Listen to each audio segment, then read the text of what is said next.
Chapter 2 of my book is called Why Jobs Don't Work Anymore. I want to be precise about what I mean by that, because it's not a motivational statement. This is not some hustle culture rallying cry. And it's not an argument that employment is immoral or that everybody should quit their job tomorrow. This is just an observation, but it's a structural one based on 30 years of watching the relationship between people and employment change in ways that are not cyclical, meaning they're not going to reverse when the economy improves or political climates change. The forces that I'm talking about are permanent, and the people who understand that early on are going to make some very different decisions than the people who are still waiting for things to go back to normal and get better. Let me walk you through what I see. Force 1, AI and white-collar displacement. The first force is one that everybody's talking about, but almost nobody is being honest about. Artificial intelligence is eliminating white-collar jobs. Not threatening to, not someday, right now, it's eliminating white-collar jobs. White-collar hiring in roles exposed to AI automation has already dropped 13%. Entry-level positions, the ones that used to be the first rung of every corporate ladder, it's where we all started in corporate America, are disappearing fastest. They're the easiest to automate. Companies are not replacing the people who leave, they're replacing the function with software. Now, I want to be careful here because I'm not a technology pessimist. I don't think AI is going to eliminate all work. That's not the argument. The argument's actually narrower and more specific. The kind of work that has been the backbone of middle-class careers for 2 or 3 generations now, processing, analyzing, summarizing, coordinating, drafting, that work is being automated at a rate that corporate HR departments are not publicly acknowledging, but that their hiring numbers make impossible to deny. The entry level is gone. The middle is hollowing out, and the people at the top are fewer in number and harder to reach than ever before. If you're building a career on the assumption that the ladder still looks the way that it did in 1995, you're building on a foundation that is no longer there. Force 2, the boomer business transfer. The second force that almost nobody is talking about, and it's the one that I find most extraordinary, is that 10,000 baby boomers retire every single day in the United States. 10,000 every single day. They own businesses. 41% of all small businesses in America are owned by those baby boomers. Less than a third of those businesses have a succession plan, which means the overwhelming majority of them are going to be sold, closed, or transferred. And in most cases, that baby boomer owner hasn't come up with a plan yet. They don't have any idea what they're going to do.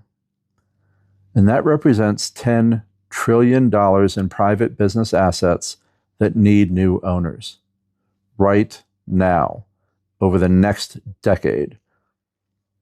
I want you to sit with that number for a moment, $10 trillion. This is not a problem that's coming. It is a transfer that is actively underway. And it's creating an acquisition opportunity for people who understand franchise systems and business ownership that has no historical precedent. I developed a framework that I call the franchise multiplier specifically to help franchise portfolio owners capitalize on this transfer, acquiring baby boomer-owned businesses and converting them or integrating them into scalable franchise model operations. This is a subject for a later episode, but I mention it here because it's directly connected to this force. The boomer business transfers are not a footnote. This is one of the defining wealth creation opportunities of this decade. And almost nobody outside of the private equity industry is paying attention to it. Force 3, the trades boom. The third force is the one that surprises most people when I bring it up. The skilled trades are experiencing a renaissance. Jensen Huang, the CEO of NVIDIA, the man who built the engine of the artificial intelligence revolution, said publicly that skilled craftsmen, though that segment of the economy, is going to see a boom. Larry Fink, the CEO of BlackRock, the largest asset manager on earth, said, we're going to run out of electricians. McKinsey projects 130,000 additional electricians will be needed in the United States by 2030. These are not franchise industry cheerleaders. These are the people who run the largest pools of capital on the planet, and they're pointing at skilled trade ownership as one of the most defining investment opportunities of the next decade. Coincidentally, it's also one of the sweethearts for private equity within the franchise industry. Franchising sits directly at the center of this. The best franchise systems in the trades, the ones with proven processes, strong unit economics, and scalable models, are positioned to absorb enormous demand. The owners of those franchises, if they're building intelligently towards levels 3, 4, and 5 of the hierarchy, are going to be the beneficiaries of a structural boom that has nothing to do with the stock market. Force number 4, the franchising macro. The fourth force ties all three of these others together. Franchising as an industry generated $936 billion in economic output last year. It's growing at a rate of 4.4%. That's more than twice the rate of the broader economy. It is AI resistant at the unit operations level in a way that pure white-collar work will never be again. It's proven, it's scalable, it's systematized in a way that starting a business from scratch can't be. And it's the vehicle through which the baby boomer business transfer, the trades boom, and the displacement of white-collar employment all converge into a single opportunity for the person who is paying attention. This is not a coincidence. This is a structural alignment that happens maybe once in a generation. So when I say jobs don't work anymore, here's precisely what I mean. The implicit contract of employment, you give us your time and your relevance and your market value, and then we'll give you some security, at least a sense of, and a career path. That contract is broken.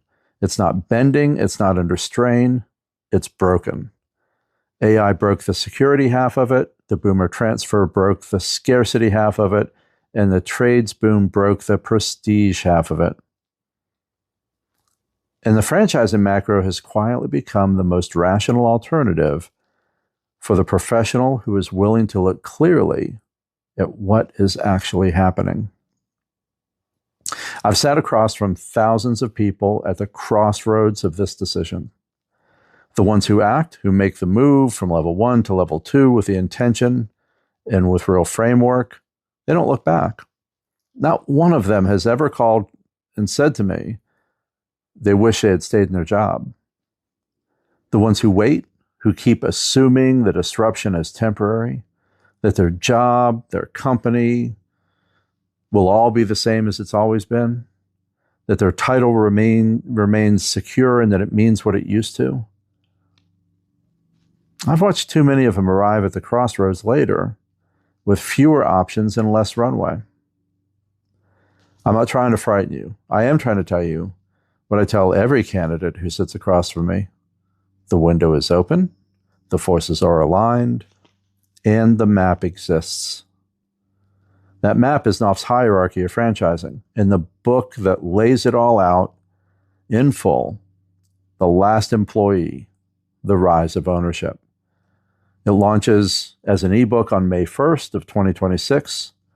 In the next episode, we're going to go into chapter 3, The Death of Relevance, which is the personal version of everything I just described at the macro level. What it looks like when these forces hit one human being's career, and what the decision point actually feels like from the inside. I'm George Knauf, franchise investment strategist, creator of Knauf's Hierarchy of Franchising, founder of Orca Franchising, and the author of The Last Employee. This is Franchise Snacks Season 2, Episode 4. Let's go, y'all.